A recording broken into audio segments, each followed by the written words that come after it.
start us off? Sure. Can you just talk about, we talked about the experience of their team. Mm-hmm. Feel like they just made you wrong all day? They made us wrong all day. Yeah, and every time that we thought we had them, for 17, 18 seconds, they get us in the last 3 or 4. So we knew how good they were. I mean, if you watch how they played, especially the last 5 games, they're starting to really click.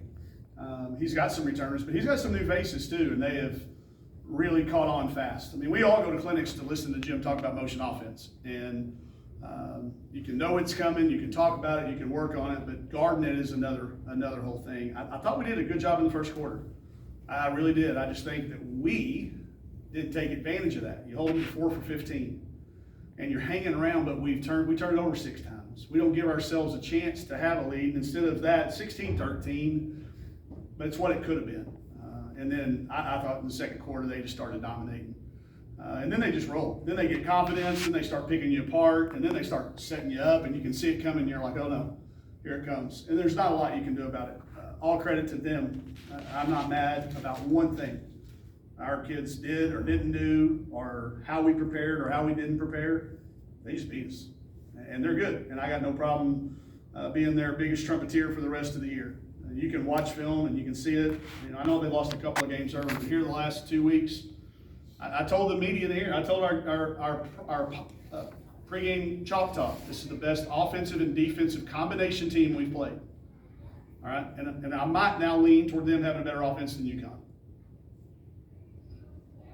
So maybe they have the best team we've played, maybe. Because Central Florida may have a little bit better defense, maybe, but combination of the two, this is the most complete team we've played. And I just told the team, we could have put together a schedule where you'd have been 13-0 at Christmas, and everybody had patted you on the back after you changed gifts, but I'd rather be where we're at and know what we know and have gone through what we've gone through. So what do you take from this, and now in 9 days or whatever, get ready for Ole Miss? Just that, there's going to be some teams in the league that are this good, and we'll take that and understand that, maybe it is the way we prepared. Maybe I should have gone over a little bit more motion and a few of those less set plays. Maybe giving our kids a little bit more legs, knowing that we were probably only going to play 7 or 8 tonight. Probably could have given a little more time off. But we've learned a lot. And again, we're looking at it as a whole. I'm looking at it as a comprehensive final. We have 13 games to look back at. But I love the fact that we didn't quit. I love the fact that there was still fight down to the end, and nobody was pointing fingers, and everybody's trying to accept blame, and I'm not going to allow that to happen. That was just a good team. Christina? What was going well specifically to help Michaela, what allowed her to have the kind of night that she had? Well, I think we were spacing the floor and giving her driving lanes, and the way they play, when they switch, they like to switch. We were able to create some matchups that we wanted. But hitting step back threes, that's just her. And that's just work. That's just experience and confidence. And then put her in the position to do it. But getting them in switches, we got them in some switches and got her in some matchups that were good, but just didn't have enough help for her.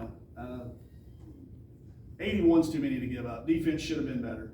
Our defense should have held them down a little bit more, cleaned up a couple of those offenses, because I think they scored every time they got an offensive rebound. I don't know where second chance points is on here, but it sure felt like more than 16 to me because they were crucial.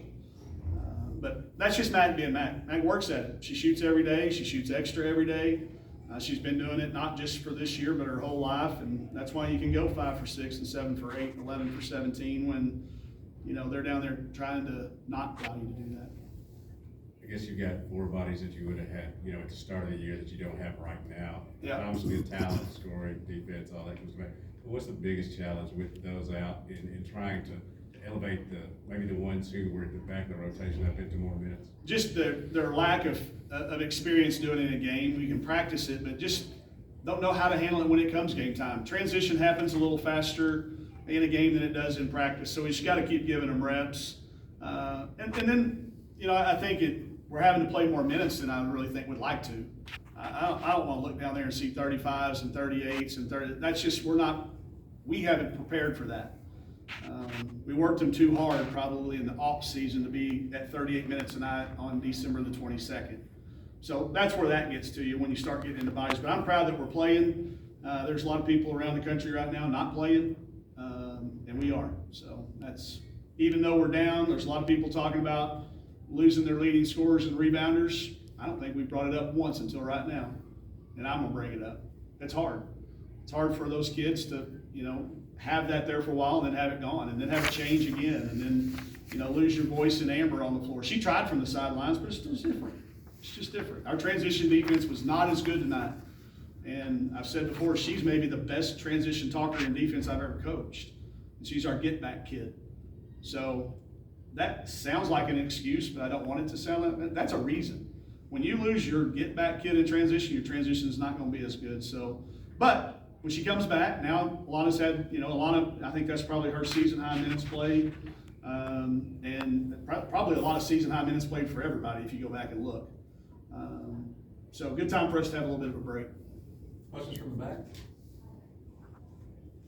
Okay, Dudley's got one more. Yep, go. I'm almost gonna start something recruiting. Please. Yeah, obviously, the success your program had last year and you even going into this season, how's it helped you, nationally be able to recruit and certainly regionally? They answer your phone calls, they respond to your text messages, they want to know more about your school, they want to know more about your future, they look at your roster a little deeper. It allows you to attract players from all over the country. We've got one, coming here at Christmas from Yukon, from Maryland, neighbor of Michaela's growing up, that we can talk about, and then where players are coming from in the next classes. So I think it gives you that nationwide reach, but allows you to be very, very picky.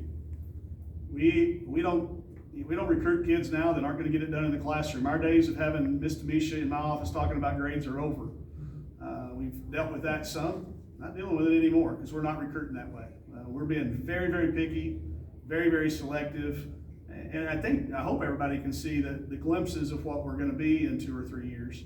I don't want to ever talk about rebuilding or reloading. I don't want that to ever come into the conversation, but we are in year 5, and we relied on a lot of kids to get us where we got. And now we need to let these kids be ready. Let these kids be ready for the next 3 or 4 years. So I like the cycle where it's at, Dudley, but the success that these kids are having too. Anybody watching is looking out and saying, Michaela Daniels, wow. Jersey Wolfenberger, wow. Riley Langman, wow. Sam Spencer's a freshman. She played 38 minutes. She had 10 points, 6 rebounds, 3 assists. I think they look at it and they know that if they come in ready to play, you can be a freshman or you can be a grad transfer. You come in, you do what you're supposed to do. You're going to get to play. You're going to play a good schedule. You're going to go fun places, and then you're going to play in the SEC, which I think is deeper than it's been since Coach Blair's days back then when it was. I think we've clearly got the best team, although they're going to play Stanford, aren't they? Is that game going on? South Carolina and Stanford. Yeah. Is it going on right now? Okay. I think they're the best team in the country. I think they've got 5 top 10 wins.